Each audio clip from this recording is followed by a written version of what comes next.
Hi, welcome to the Incompatibles. I'm Laurie. I'm Barron. I'm an introvert. I'm an extrovert. I take my time. I get it done. I lean left. I lean right.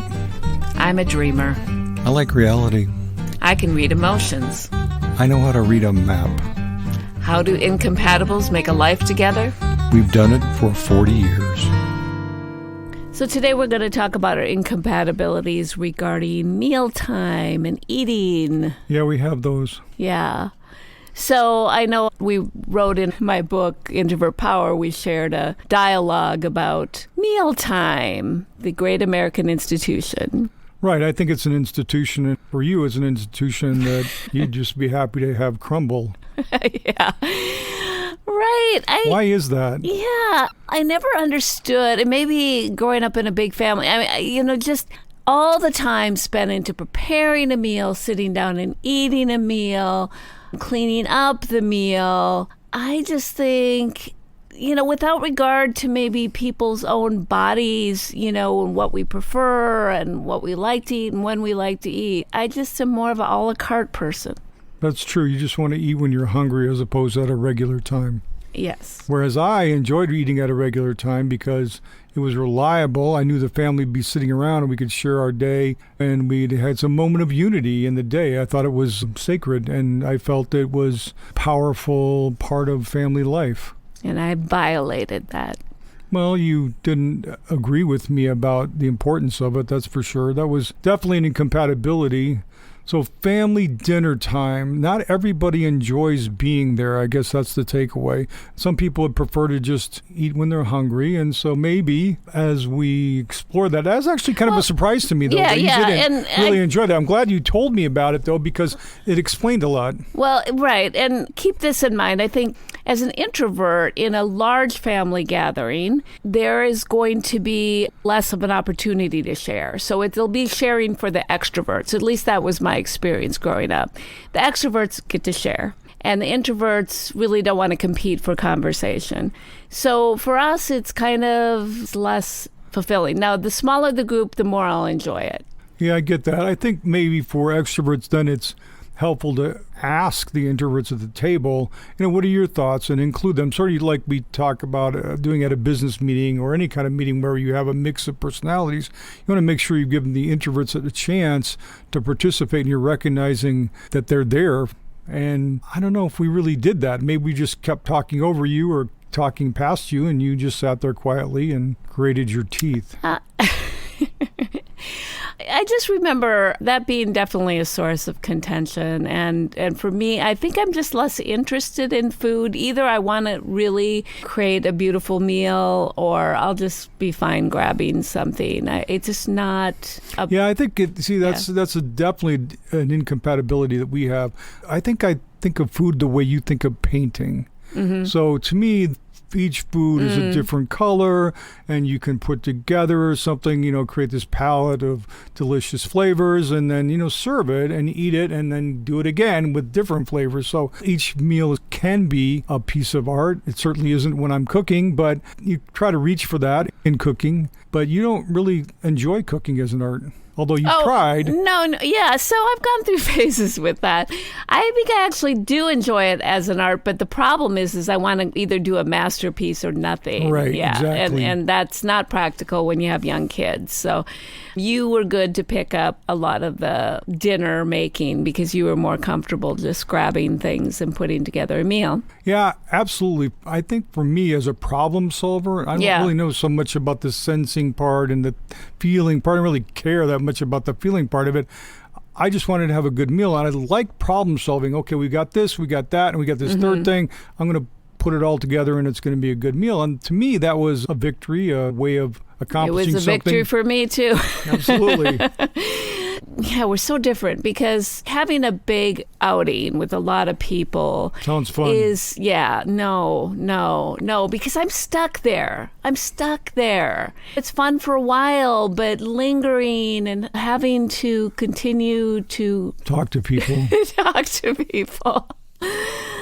I'd much prefer sitting across the table from one person like you. Yeah, so how do you survive those long meals that's 2 or 3 hours? Sometimes I have to, go take a walk or something, just get some fresh air. I think it helps to engage an individual in conversation. If it's a large enough group, you can kind of have sub-conversations. But it's this overstimulation, then I might feel bad. I haven't talked to everybody, and it's just too much. So for you, it's a list of individual private conversations you have to accomplish before the end of the night to make it successful? No, it's like I want to connect with people, but I just can't do it in this global, let's all tell a story kind of thing. Yeah, that's an extrovert venue where we can tell stories and more than one person can listen to your story and appreciate it. That's a gathering. Yeah, I think actually I've probably gotten more tolerant of that over the years. But what about our one-to-one going out to eat, which we both enjoy? Yeah, we like pretty much the same restaurants. We do like to try different things. I think for us, it's mostly the process of ordering that we find incompatible. Well, there's more than that. But yeah, talk about that, the process of ordering. So I like to go in. If it's going to be a wait, I'm going to grab the menu at the front door where you're sitting waiting to get your table and read the menu and decide. So when I hit the table, I'm ready to order and I don't have to wait another 20 minutes. Okay, back up. Yes, that's true. And when you look at the menu, what do you like to do? I like to read it out loud. I like to engage in a conversation where I'm talking to you about the menu, so it's kind of a fun thing. No. So, yeah, I am really looking at the menu, trying to think about the food, and you're reading this sounds good, and blah, blah, blah, blah, blah, blah, blah. No, that does not work for me. It's like, you look at the menu, let me look at the menu, let me think about what I want to eat. Well, how about you just talk to me about the menu and we have a conversation about it? Why not?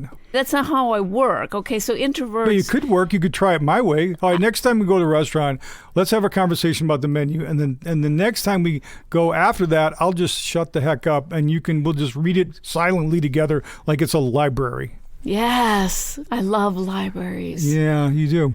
All right, so I've read the menu, you haven't. We get to the table, and now you got a 20-minute interrogation session. You're preparing. You got interrogatories before the wait staff appears. You've got figured it out. Wait. Talk about that. Part of the enjoyment, so this idea of preparing ahead of time, part of the process for me is to sit and look at the menu and to consider what you want. That's why wait staff don't immediately bug you for your order. Well, I agree with that, but at some point the restaurant's going to close, so you have to put your order in. Okay, yes. And I do usually have questions for... And it's usually more than one question, correct? Okay, yeah. I'm thoughtful about what I want to eat, especially if we're spending a lot of money on it. Mm-hmm. So I was wondering if we should just bring an extra chair along and have it put next to the table so the waitstaff wouldn't tire while answering your questions. I like it. Yeah. Well, that's definitely an experience we have together. You take your time trying to order, and finally the order gets in. Yes. And then I think we can kind of relax into it. I think we eat at the same pace.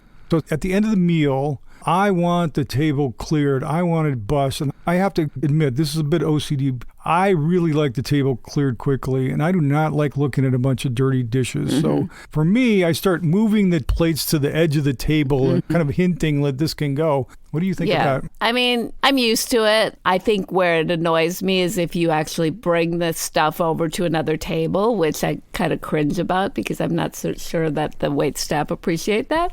But I know it's important to you. So I probably now notice the stuff on the table myself more. Well, I've done that a couple times, and it's probably not a great idea. Although if I'm waiting 20 minutes, I'm probably just going to do it myself to get it out of the way. But I get how that would annoy the wait staff, yeah. Yeah, and I think we both appreciate the restaurants where they come and they sweep your table after each course. But that's, we don't always have the budget for those restaurants. But I think there's also this thing about you're moving toward the next step. And sometimes I think it's hard for you to just be there and enjoy the ambiance. I think that's fair. I tend to look forward. I want to get to the next thing.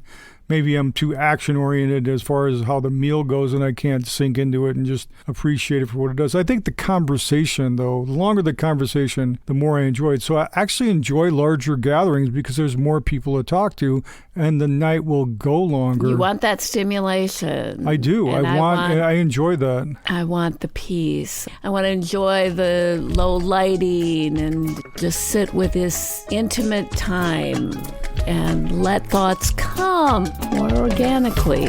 Okay. We're hearing from you that this show is leading to great conversations. Visit incompatibilspodcast.com, donate, and keep the conversations going.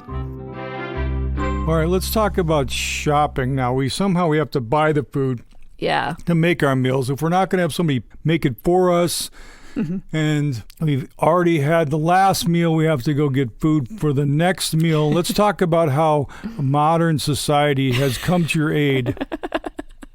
So I don't like to shop for groceries, and thank goodness you enjoy it. That's a huge difference. Yeah.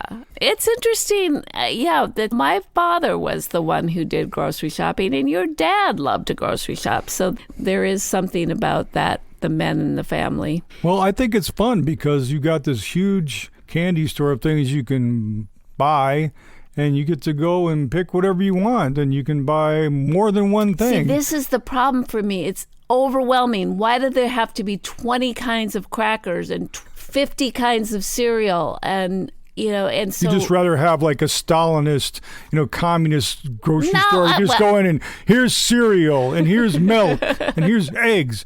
That's it. Leave.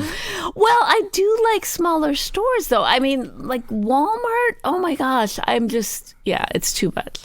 No, I think it's great. I think modern retail and modern grocery shopping is wonderful. In fact, you've got plenty of opportunities here where we live in the upper Midwest. You can go to some fancy grocery store where my mother loves to shop with chandeliers and carpet, or you can go to a regular middle class place, and all of them are great because they're better stocked, they're cleaner, they certainly look a lot nicer than when I was a kid. Grocery stores when I was a child were kind of grungy, and the aisles were narrow, and the shelves there weren't as many shelves. The rickety carts, all that. It was a bit of wasn't as enjoyable now. I think they've really focused on making shopping more enjoyable, and I find it enjoyable. I don't necessarily want to go out in sub-zero weather and do it. One of the great things that has come up because of technology now is we can just do what? Yeah, this is such a blessing for me. Stores now will let you order online. You go to the pickup place, park in a numbered spot, and they bring the stuff to you. And I actually think we save money that way, but I'm much better at ordering, this is what I want. I go find it on the app. Yeah, you're good with your phone. You know how to do that. I would leave you at a grocery store and go do something else. And then I would come back and you had 5 things picked in 45 minutes. Or you would go to the grocery store by yourself. And literally it's been 2 hours. It's 2 hours. I call you on the phone and you're like, I'm still here. And you're desperate. Yes. And I'm I feel like I have to go rescue you because you do. You're just wandering, in some sort of fugue state, through the pasta aisle. It's so true. I mean, and so so I'm looking at laundry detergent. And so I don't know which kind works the best. So I'm looking things up online to figure out what are the reviews and all that stuff. Yes, I do that. It's laundry detergent. Pick something. Move on. Yeah, but I don't know. So what is it? What is it? Is it the anxiety of choice? Is that it? Anxiety of choice. Yeah, there's actually something to that. Talk about that. That's a thing. A psychological phenomenon a lot of people in modern society feel is that there is so much choice and pressure to, you can have what you want. So, I better figure out the exact latte mix that's perfect for me at Starbucks. Yeah, I get that. The New York Times has the Wirecutter Everybody reads this Wirecutter, and I seem like every newspaper and media outlet now has decided that they're going to be consumer reports and provide you the exact spreadsheet and analysis to figure out the ideal air cleaner or the ideal whatever it is. And there is a bit of anxiety that is introduced with that. I mean, before you just went and bought one or two or three options. Now you got 15 options, and they've all been rated. And what's the star rating? How do I analyze this? I got to go into Excel to figure out what soap to buy. I don't need that. Okay, I just want to borrow soap, pick something, go home. I think that for me, it's easier because I can just make a decision. I know 80% close enough, whatever. It's going to work. Maybe it isn't ideal, but I don't feel the pressure so much. I think that's where the best thing. Yeah, where your speed is useful and your decisiveness. I think at a restaurant where there's these beautiful menu options, I think having that kind of tuning in to what you want and giving that more space might make more sense. Yeah, I get that. I think I'm pretty good at it. I could be better. I could be more like you as far as being more thoughtful about what to look at and maybe take a little bit more time with the menu. I tend to just go, okay, I want meat or I want fish or whatever, and then I just sort of focus on that area. I sort of think about what would taste good right now, and I focus on that. Well, sometimes you have, because now we can see menus online, so before we leave, sometimes you will you will study the menu, figure out what you want, come in order as if we're on a time clock. Yeah, that must be annoying. I can see that being annoying. I get it. I can be annoying that way. At the same time, for me, the research is like when you travel, right? I like the research. I like looking up the menu before I go because I want to see what's available and I want to see the pictures and the description of the item. To me, there's a sense of enjoyment in doing the research before I go to the restaurant, whereas you want to think about it and experience it all in one moment while you're at the place. Yeah, it's part of the experience for me. Yeah. So somehow we managed to eat, even though we have these differences. I think we've also, over time, probably come around to appreciating each other's styles.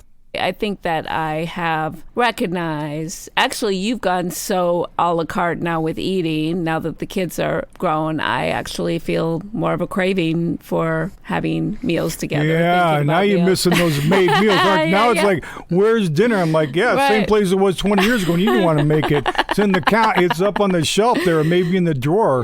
So there's a cost. That's fair. Yeah. So I think there is something healthy about thinking about what you want to eat and then eating that, rather than eating just because it's on the clock or because there's some social expectation about eating. I agree with you. Now, unfortunately, we've got a little more choices, but that brings you to the choice anxiety back at the store, right? Mm-hmm.